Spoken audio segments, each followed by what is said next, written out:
Ada tiga hal yang ingin saya sampaikan. Pertama mengenai logistik maritim dan kelautan, kemudian sumber perikanan, kemudian yang ketiga mengenai cold chain system.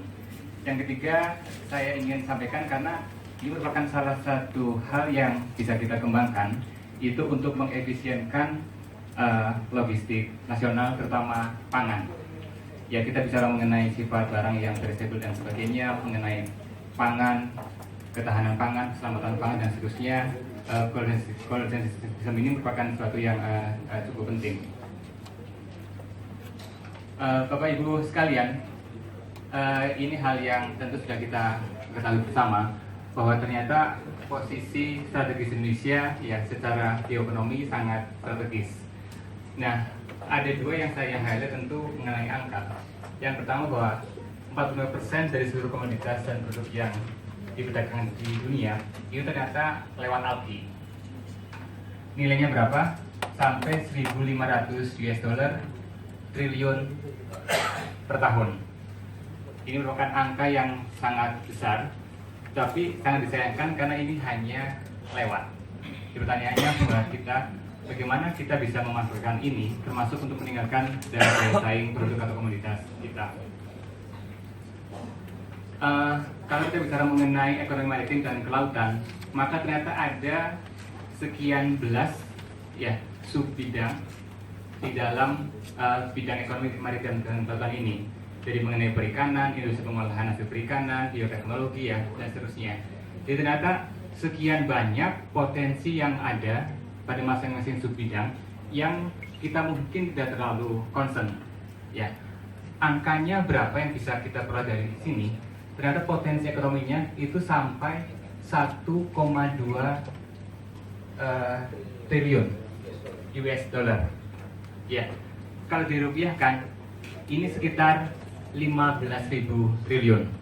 Ini angka yang lebih besar daripada PDB Indonesia.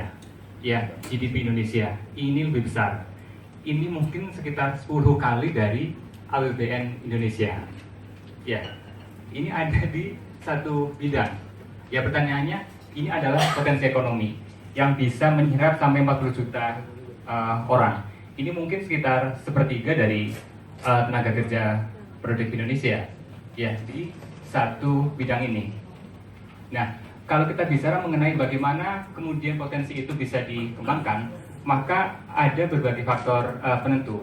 Kami dari SCI memetakan dan tidak ada 5 hal. Yang pertama, posisi keunggulan demografi Indonesia dengan jumlah penduduk yang besar, kemudian luas wilayah Indonesia, ya. Kemudian kita bisa mengenai keanekaragaman komoditas dan produk Indonesia, bicara mengenai wilayah perairan laut yang sangat luas, dan tingkat pertumbuhan ekonomi Indonesia yang relatif lebih tinggi daripada beberapa negara lainnya. Ya, tapi tentu saja ini nggak bisa kita capai kalau kita tidak punya strategi pengembangan. Ya, bukan militer tentu sangat paham sekali bahwa di dalam pengembangan ini kita butuh sinergi antara industri pelayaran, industri perkapalan, dan masalah kepelabuhanan.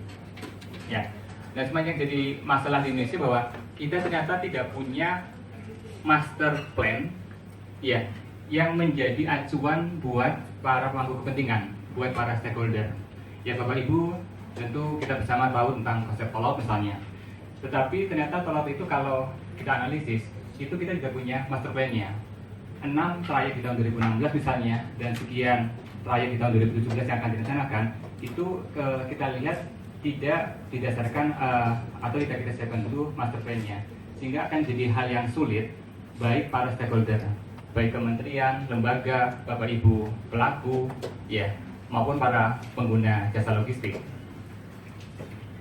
Nah, kalau kita bicara mengenai bagaimana kemudian logistik maritim, logistik kelautan itu bisa meningkatkan manfaat berbagai pihak, tentu ya ujung-ujungnya kita akan melihat bahwa efisiensi yang dapat kita peroleh, baik terkait dengan kita bisa mengelola logistik yang bagus berkaitan dengan kepastian, kita ketepatan penggunaan kapal dan sebagainya, ya itu ujung-ujungnya akan meningkatkan daya saing, ya.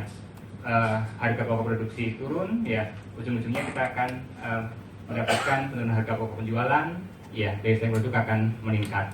Tetapi kalau kita lihat masalahnya ternyata di sisi lain kita melihat struktur pelabuhanan yang seperti ini. Kita punya ribuan pelabuhan.